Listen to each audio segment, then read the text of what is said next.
Assalamualaikum warahmatullahi wabarakatuh. Hai teman-teman, perkenalkan nama saya Fadila Ramadhani B dari kelas 12 Teknik Kimia Industri 2. Di sini saya akan mengoperasikan yang namanya boiler. Boiler yang berada pada pabrik rumput laut di SMK SMTI Makassar. Nah, sebelum itu apa sih boiler itu? Boiler adalah alat yang digunakan untuk mengubah air menjadi uap dengan proses pemanasan atau steam, yang dimana terdapat dua jenis boiler. Yang pertama itu fire tube dan yang kedua itu water tube. Yang pertama itu fire tube itu apinya berada di dalam pipa yang kemudian dikelilingi oleh air yang berada di luar pipa. Terus yang kedua itu water tube yang digunakan di pabrik rumput laut SMK SMTI Makassar, yang dimana airnya itu berada di dalam pipa yang kemudian akan dipanaskan oleh api yang berada di luar pipa. Nah, sebelum kita mengoperasikan boiler tersebut, alangkah baiknya kita menggunakan APD atau alat pelindung diri untuk menjaga keselamatan kita ya teman-teman. Adapun APD yang digunakan dapat dilihat dari sini terlebih dahulu. Ada sarung tangan pelindung yang berfungsi untuk melindungi tangan dari kontak langsung pada permukaan panas yang ada pada boiler. Terus ada air plug atau air muff. Nah, di sini digunakan air muff, itu fungsinya untuk melindungi telinga dari kebisingan akibat alat boiler. Terus ada kacamata pelindung atau safety goggles. Di sini berfungsi untuk melindungi mata dari percikan-percikan atau uap-uap panas. Terus ada helm pelindung di sini. Itu berfungsi untuk melindungi kepala dari benturan atau benda-benda yang jatuh. Kemudian ada jas laboratorium atau baju pelindung. Di sini baju pelindung ini berfungsi untuk melindungi badan dari percikan-percikan air panas atau uap-uap panas. Terus ada sepatu pelindung maupun safety shoes yang berfungsi untuk melindungi kaki dari kejatuhan benda-benda ataupun bahan-bahan kimia lainnya maupun licin. Oke, dan yang terakhir, masker di sini berfungsi untuk melindungi pernafasan dari bahan-bahan kimia dan uap-uap panas yang akan masuk ke saluran pernafasan. Oke, seperti ini ya teman-teman, jika telah menggunakan APD yang lengkap dan sesuai. Sebelum kita mengoperasikan boiler, alangkah baiknya kita itu melakukan yang namanya pra-pengoperasian, teman-teman ya. Jadi kita harus memeriksa apakah ada kebocoran yang terjadi pada boiler. Dapat dilihat di sini terdapat kebocoran pada selang dari bahan bakar ke dalam boiler, dan kita juga melihat indikator ininya, indikator volume pada bahan bakar dan volume pada air yang berada di dalam boiler melalui water level indikator. Oke, kita lihat di sini ada berapa volumenya. Di sini skalanya itu 2 per skala ya teman-teman. Kemudian kita lihat ada berapa tekanan yang terjadi. Kita lihat volume air melalui water level indikator. Jadi dilihat di situ yang merah itu adalah batas maksimalnya, batas maksimal air, dan yang di bawah itu batas minimal air. Nah, di sini teman-teman, jadi dia tuh tidak bisa melewati batas yang berwarna merah atau batas maksimalnya karena dapat menyebabkan yang namanya uapnya itu tidak mempunyai tempat untuk dia berada. Jadi sehingga dapat menyebabkan ledakan karena dia tidak mempunyai tempat untuk gas-gasnya. Terus kalau yang garis berwarna merah itu batas minimalnya. Kalau airnya berada di situ, kemungkinan terjadinya ledakan karena boilernya itu dapat penyok.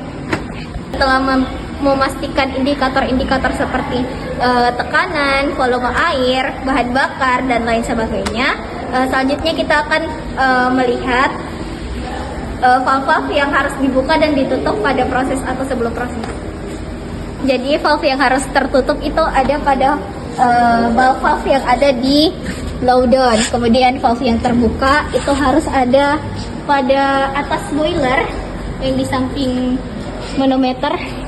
Itu gate valve itu harus terbuka. Kita juga harus memastikan valve yang berada pada steam tank itu semuanya tertutup. Dari valve yang ini namanya glove valve, dia tuh harus tertutup. Nah, ini sudah tertutup.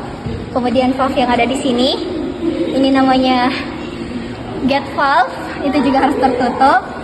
Kemudian pastikan juga pada kaki hisap apakah dia memiliki endapan atau tidak.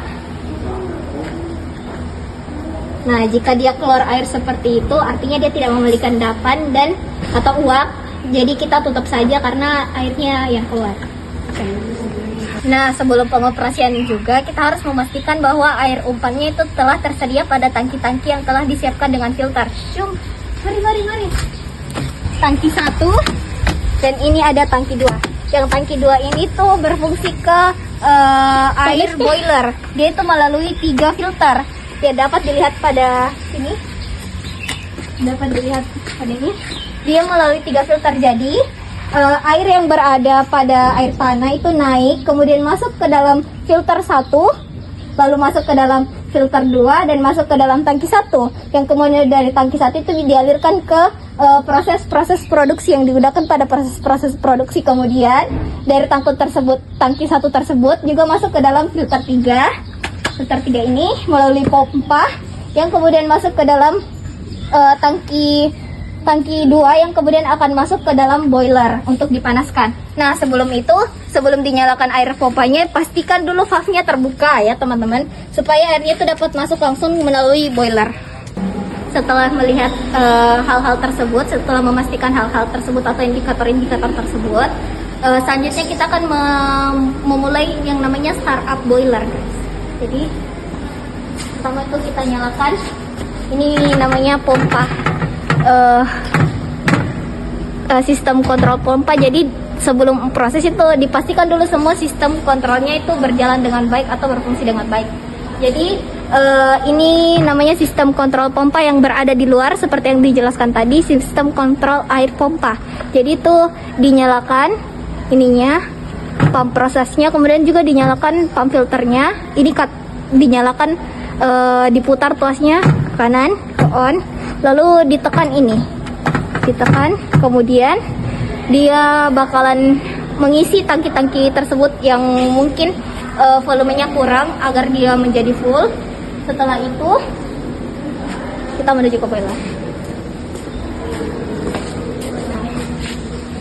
Bahan bakarnya tidak lupa seperti yang tadi saya bilang, ini harus diisi sesuai dengan batas maksimal dan minimalnya, yaitu batas maksimalnya itu ada di 2, batas minimalnya dan batas maksimalnya itu di 8. Kalian bisa isi sebelum digunakan, jadi dia harus terisi terlebih dahulu. Setelah itu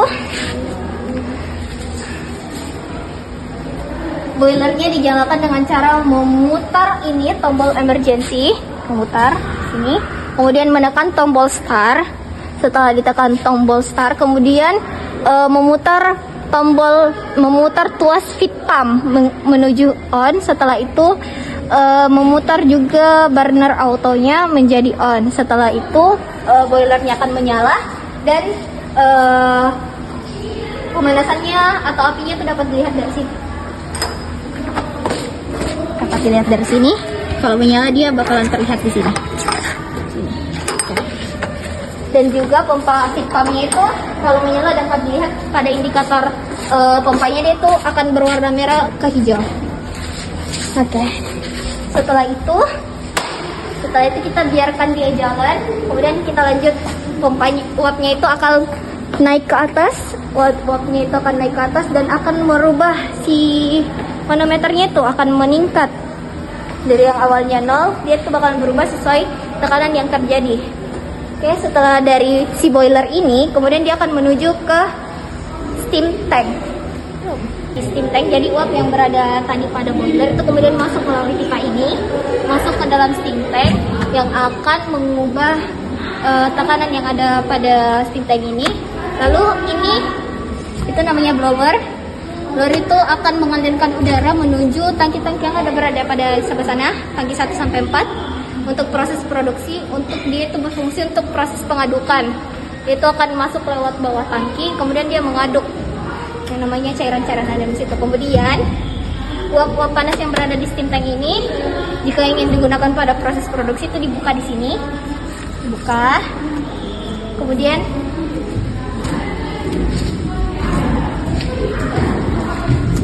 di sini yang pipa-pipa berwarna silver itu adalah pipa uap.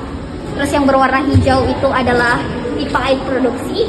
Dan yang berwarna biru itu adalah pipa yang berisi udara. Indikator yang dianukannya itu dia berbeda. Kalau ini ada yang menggunakan pemanasan, ada menggunakan air dan udara, tapi ada juga yang tidak menggunakan uap panas. Contohnya seperti pada tangki 3, karena dia itu proses pencucian saja. Nah, di sini jika kita ingin menggunakan uap, dapat diputar pada gate valve ini. Gate valve, dan dia ini yang udara dan air itu dia menggunakan valve. Oke. Pipa yang ini, jadi kalau mau dipanaskan yang di bawah itu dia dibuka. Ini namanya gate valve, dia dibuka terlebih dahulu. Nah, uap-uap tadi kemudian masuk melewati ini, kemudian dia bercabang, terus masuk ke dalam tangki-tangki. Ada buffer tank dan balance tank. Ya, kalau memerlukan bisa lanjut naik ke atas. Nah, kan dari steam tank tadi ini uapnya digunakan. Nah, setelah digunakan itu, atau setelah proses boiler itu selesai, boilernya sudah dimatikan, misalnya ditunggu mendingin, itu memiliki yang namanya air dan uap. Uapnya itu bakalan berubah menjadi air, dan kemudian itu dapat dikeluarkan pada pipa yang ini. Dia nanti airnya itu dan uap-uapnya itu bakalan keluar lewat sini, maupun endapan-endapannya itu bakalan keluar dari sini. Itu fungsinya supaya steam tanknya itu awet dan tidak ada endapan yang berada di dalam. Oke, setelah semua proses telah berlangsung, proses produksi telah berlangsung, kita dapat mematikan boilernya. Itu matikannya dari belakang ke depan. Jadi sebelum itu kita lihat terlebih dahulu ada berapa volume water levelnya, kemudian volume bahan bakarnya, dan tekanannya. Dan dapat dicatat pada data pengamatan. Setelah itu matikan. Sini burner autonya terlebih dahulu di off kan, kemudian feed pumpnya. Setelah feed pump, lalu menekan tombol emergency. Setelah itu dimatikan ini ditekan filternya dan pump pada air umpan, kemudian tuasnya juga diputar ke off. Setelah itu ditunggu mendingin, boilernya ditunggu mendingin terlebih dahulu. Setelah mendingin dapat dilakukan proses blowdown. Nah, blowdown ini sebenarnya fungsinya itu untuk mengeluarkan endapan-endapan yang berada di bawah atau di dasar boiler, yang dimana dia itu memiliki fungsi tambahan. Fungsi tambahannya itu pada boiler ini, terkhusus boiler ini, dia tuh memiliki fungsi tambahan seperti untuk mengeluarkan volume yang berlebihan. Itu volumenya misalnya melebihi batas maksimal, itu dapat dikeluarkan melalui blowdown, dan uap yang berlebihan itu dapat dikeluarkan juga melalui blowdown. Jadi dapat dilihat dari proses-proses sebelumnya itu terdapat proses-proses fisika dan kimia pada operasi boiler tadi, yang dimana itu proses fisikanya itu terjadi pada fasenya atau bentuknya dia berubah jadi cairan, dari cair menjadi uap melalui proses pemanasan yang berada di boiler. Terus proses kimianya itu yang dimana C12H26 atau solar itu dia bereaksi dengan O2 18,5 O2 dan menjadi 12 CO2 dan 13 H2O. Kalian pasti bertanya-tanya, mengapa sih air tanah tersebut harus difilter terlebih dahulu? Kalian pasti bertanya-tanya. Dan kenapa air pada boiler itu harus melalui 3 kali filtrasi? Jadi dia tuh harus difiltrasi terlebih dahulu agar, karena air tersebut itu kan masih memiliki kandungan mineral yang keras seperti Ca2+ dan Mg2+, sehingga dia itu harus dihilangkan menggunakan filtrasi.